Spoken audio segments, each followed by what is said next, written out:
Dear listeners, a new day and a new story to discuss. Today, I'm going to tell you a story that interests me. Listen and write down what you think about this situation. I'm interested in your opinions. I remember the day I found out like it was yesterday. I'd been working late again, and Sarah, my wife of 7 years, was supposed to be at her book club. We'd been drifting apart, but I chalked it up to the stress of my job at the bank and her new promotion. That evening, I decided to surprise her with her favorite takeout. But the surprise was mine. I walked in to find her laughing and chatting intimately with Mark, her so-called work friend, in our own living room. The sight of them together, so cozy, so comfortable, shattered something inside me. I didn't confront them. I just left the food on the doorstep and walked away. My mind was racing, yet numb. I realized I'd been a fool, blind to the signs. I was the dependable, boring husband, the safety net, while she sought excitement elsewhere. Walking away from that house, the home we built together, felt like stepping out of a familiar book into an alien world. The night air was crisp, mocking my turmoil with its calm. My heart pounded a chaotic rhythm, contrasting with my steps, measured and automatic.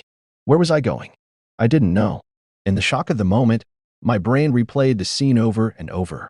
Sarah's laugh, not the one she shared with me, but a different, freer laugh. The way her hand rested on Mark's shoulder with an ease that spoke of many such evenings. I felt like a bystander in my own life. I wandered aimlessly until I found myself in front of Jerry's bar, a dingy joint we used to frequent in our younger, more carefree days. Without thinking, I pushed open the door and stumbled into the cloud of stale beer and old memories. "Jack? That you?" barked Jerry from behind the bar, squinting through the dim light. "Haven't seen you here in ages." "Whiskey." "Double," I managed, sliding onto a bar stool. The words tasted bitter, foreign. Jerry, with a shrug, poured the drink. I knocked it back, feeling the burn trail down my throat, offering a momentary escape from the cold knot in my stomach. "Rough day?" Jerry asked, pouring another without waiting for my answer. "The worst," I murmured, staring into the amber liquid, seeing Sarah's and Mark's faces swimming in it. I wanted to smash the glass, watch the shards reflect my broken life. Instead, I sipped, letting the whiskey do its slow, numbing work. As I sat, lost in the whirlpool of betrayal and alcohol, the door swung open. In a cruel twist of fate, it was Mark, laughing as he entered with a group of friends, unaware of my presence. My grip tightened around the glass. I could confront him, unleash the storm of anger and questions. But then what? I realized that this encounter, either by fate or cruel coincidence, was an opportunity. I could learn more, plan better. I sunk lower into my seat, eyes fixed on Mark. He was all charm and confidence, a stark contrast to my brooding silence. As they settled into a booth, I strained to catch fragments of their conversation. "Yeah, Sarah's great. But you know, it's just a bit of fun." Mark's voice floated over, tinged with nonchalance. My jaw clenched. Fun? Their affair was just a game to him. I stayed, listening, the whiskey now a forgotten prop. The pieces of their deceit, careless and arrogant, fell into place. They met at her book club, at yoga, whispered plans about a weekend getaway while I was at a conference. Each revelation was a blade, each casual laugh a twist of the knife. Hours passed, the bar emptied, and Mark left with his crew, still oblivious. I remained, alone with my thoughts. Finally, Jerry's voice broke through. "We're closing, Jack. You okay to get home?" "Yeah," I said, standing unsteadily. The room spun a little, but my resolve was clear. It wasn't just about Sarah's betrayal. It was about the disrespect, the lies, and the laughter at my expense. I stumbled into the cool night, the details of their conversations echoing in my head. The pain was still there, but it was transforming, melding with a cold determination. Sarah thought I was a loser, a nobody, but I was going to show her. I was going to ruin her little game, expose their lies, and in doing so, dismantle the life she thought she wanted without me. The plan was forming, clearer with each step. I wasn't just going to be the broken husband. I was going to be the last man standing. I didn't let on that I knew. Instead, I started planning. I wasn't going to be the pitiful, scorned husband. No, I wanted revenge. I began to gather evidence of her affair, sifting through credit card statements, capturing photos, and documenting times and dates. Simultaneously, I started working on myself. I hit the gym, updated my wardrobe, and even took up some hobbies I'd previously abandoned. My transformation wasn't just physical. I wanted to outshine the man she thought she needed. I made friends, laughed more, and slowly, I saw the confusion and regret growing in Sarah's eyes. But I wasn't done yet. The next morning, the sharp light of day did nothing to dull the edge of my resolve. If anything, the details of their betrayal, replayed in my sobering mind, only added fuel to the burning fire within. I knew what I had to do. It wasn't just about catching them in the act. It was about systematically dismantling the world of lies Sarah had built. I started with surveillance. It sounds drastic, I know. But by then, my trust in Sarah had evaporated like mist under the harsh sun of her deceit. I bought a couple of discreet, high-tech cameras and placed them strategically in our living room and kitchen, the usual places where she entertained Mark when I was supposed to be working late. I didn't stop there. The gym sessions became more intense. With each lift, each run, each drop of sweat, I was carving a new me out of the old, scorned husband. I wanted her to look at me and regret. I wanted her to compare me to Mark and realize her colossal mistake. My transformation wasn't just physical. I revisited old hobbies, playing the guitar, something I hadn't touched since our wedding day. I joined a local band. We weren't great, but it felt good. Rebellious, even. On stage, I was no longer Jack, the cuckolded husband. I was Jack, the guy with a guitar and a story to tell. At work, I started taking risks, pitching new ideas. My colleagues, who had seen me as reliable but unremarkable, began looking at me with newfound respect. Even my boss, who rarely had anything to say to me besides a perfunctory nod, invited me for drinks to discuss the future of the department. Meanwhile, the cameras did their job. The footage was damning. The touches, the laughter, the kisses goodbye that were anything but platonic. Each viewing was like a punch to the gut, but it steeled my resolve. I started going out more, sometimes with colleagues, other times alone. I'd strike up conversations with strangers, women especially. I wasn't looking for a fling. I needed to feel alive, to feel wanted. It was exhilarating to see the interest and surprise in their eyes when I told them about my life. Minus the cheating wife, of course. Then came the confrontation with Mark. It happened one evening when I accidentally bumped into him at a bar. He was there, as arrogant and self-assured as ever. "Jack, what a surprise. Don't usually see you at these kind of places," Mark smirked, his voice oozing false camaraderie. I looked him straight in the eye, my voice even but firm. "Yeah, life's full of surprises. Like finding out your wife's having an affair with a colleague. That's a real shocker." The color drained from his face. He stumbled over his words, a mix of denials and lame excuses. I didn't want his apologies. I wanted him to squirm, and squirm he did. "I'm watching you, Mark. And just so you know, I'm not the same man my wife thinks I am," I said, my words deliberate, letting the threat hang in the air. He left the bar soon after, looking over his shoulder. I knew then that the seed of fear had been planted. Fear of the unknown, fear of what I might do. And fear was a powerful weapon. Back home, Sarah was starting to notice the changes. She commented on my new physique, my renewed confidence. Her eyes followed me around, puzzled, calculating. I could see her trying to piece together this new version of her husband, the man she thought she had figured out. But I was just getting started. The stage was set. The players were in their places.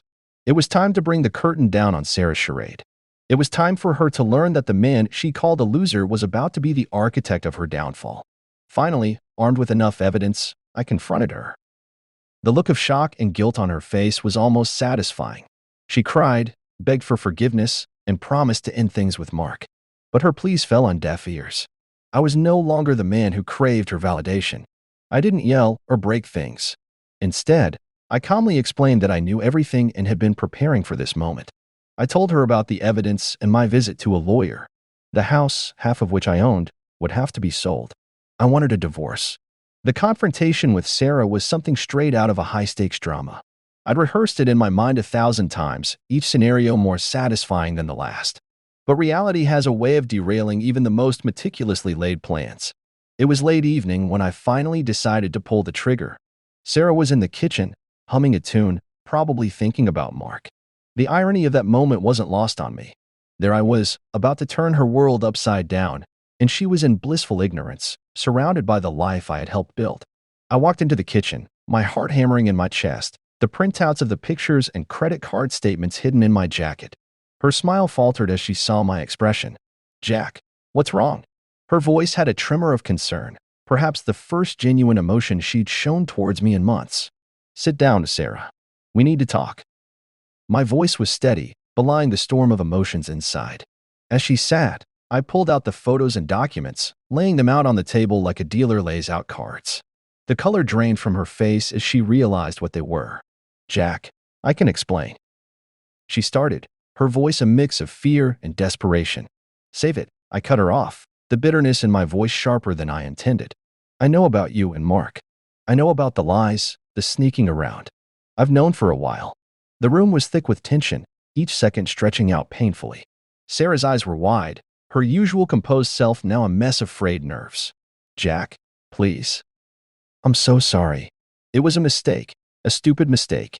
Tears were streaming down her face now, her pleas laced with panic. A mistake?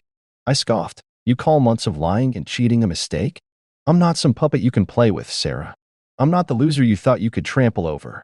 She reached out, her hand shaking, but I pulled away. I loved you, Sarah. I would have done anything for you. But that's over now. You've broken everything. I told her about the evidence, how it would look in a divorce court.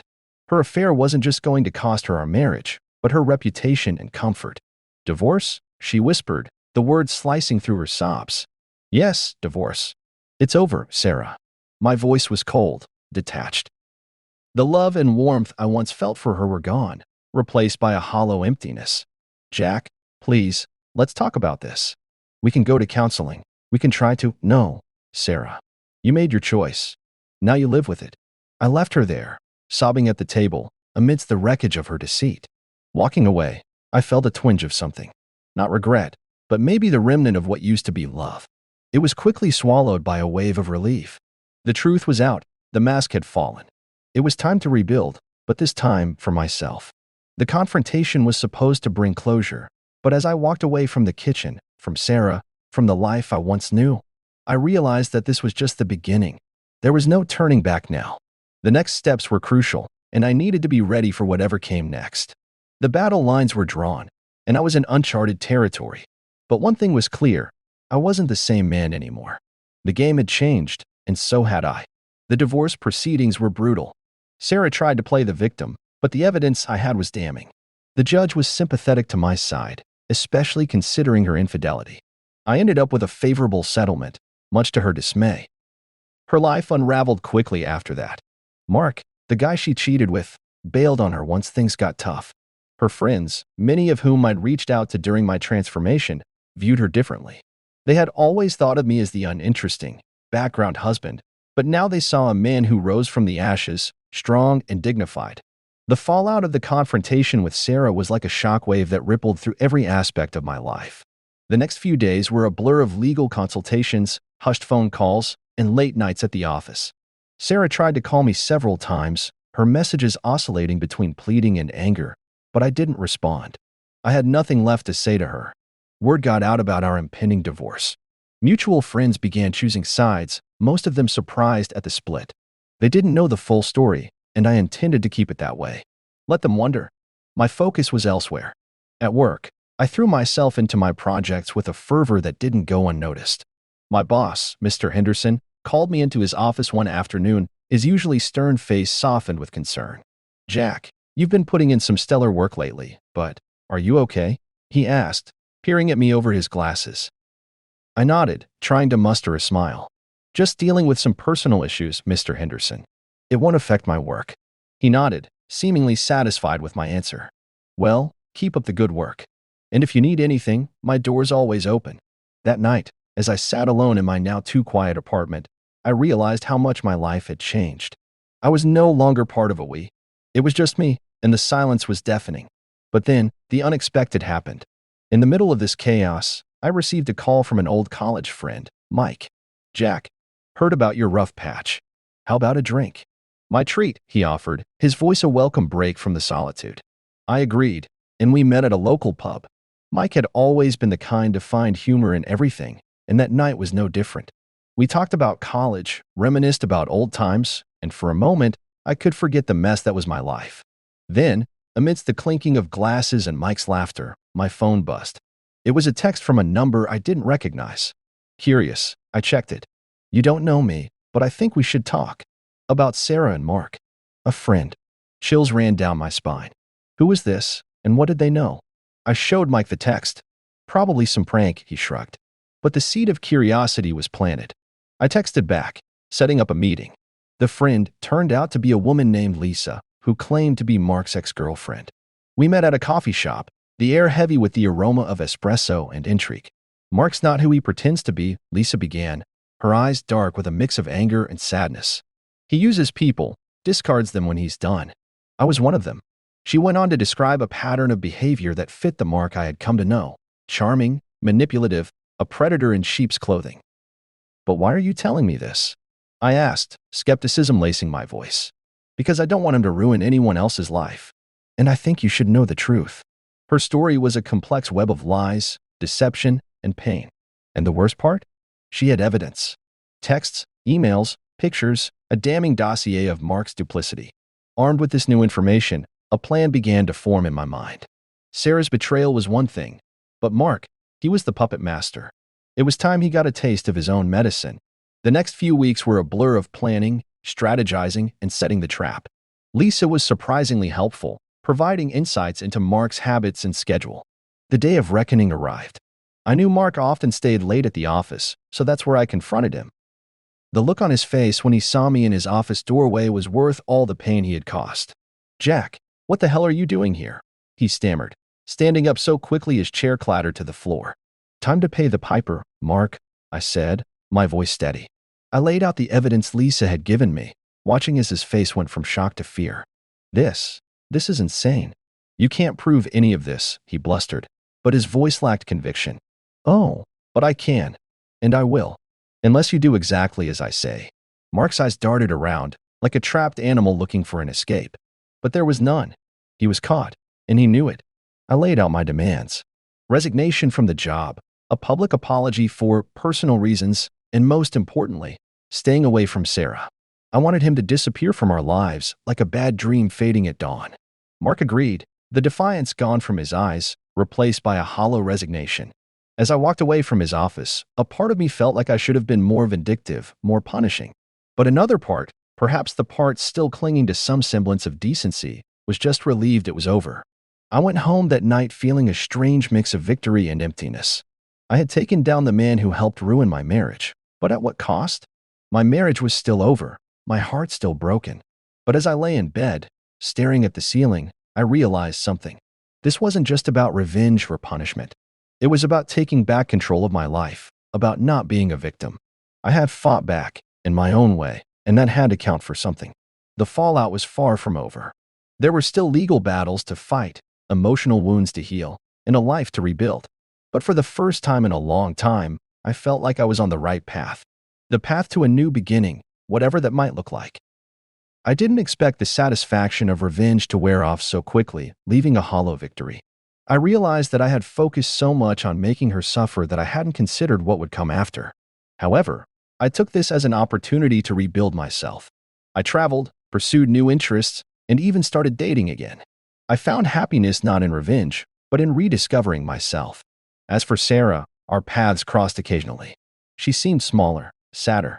I felt a twinge of pity, but I quickly reminded myself of the pain she caused. I had moved on, stronger and wiser. My story, which started with betrayal, ended with me realizing that the best revenge was living a life well and truly my own. The rebirth, as I came to call it, wasn't what I expected. It wasn't a phoenix rising from ashes in a blaze of glory. It was more like a seed, slowly pushing through the soil towards the light. The struggle was real, and it was hard, but it was also full of hope. My days became a routine of work, gym, and the occasional night out with Mike or some colleagues. Each day, I found a little more of myself, pieces I thought were lost forever in the wreckage of my failed marriage. The gym became my sanctuary, a place where I could push my body and clear my mind. It was during these sessions that I first met Eliza. Eliza was the new fitness instructor. Her energy and zest for life were contagious. We started talking, casual at first, about workouts and diet plans. But soon, our conversations deepened, touching on dreams, aspirations, and past hurts. She had been through her share of heartache, a story different, yet eerily similar to mine. One evening, as we were closing up the gym, she turned to me with a mischievous glint in her eyes. "Jack, how about a little competition? A race, perhaps? Loser buys dinner." I laughed, accepting the challenge. We raced, and I lost, but it was the most fun I'd had in years. Dinner was filled with laughter and stories, And for the first time, I didn't think about Sarah or the pain. I just lived in the moment. As weeks turned into months, Eliza and I grew closer. There was a connection, something deep and real, but I was cautious. The scars of my past were still fresh, and the fear of being hurt again was always lurking in the shadows.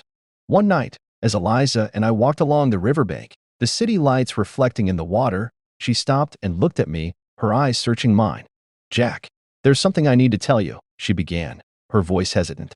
"I know about your past, about Sarah. And I understand if you're not ready, but I want you to know. I care about you, more than I've planned to." Her words hit me like a wave.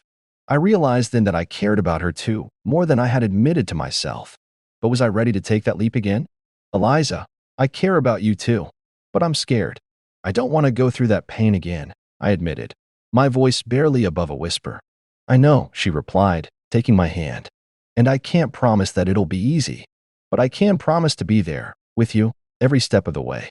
It was a new beginning, a chance at happiness that I wasn't sure I deserved but desperately wanted. As we stood there, hand in hand, looking out over the water, I felt a sense of peace wash over me.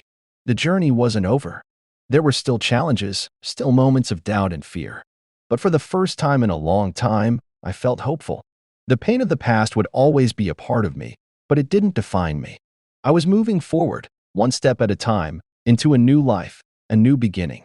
And as the story of my past closed, the story of my future was just beginning. A story filled with potential, healing, and love. There were no guarantees in life, but one thing was certain: I was no longer the man I used to be. I was someone better, stronger, someone reborn. The end of one chapter was just the beginning of another, and I was ready to see where this new journey would take me.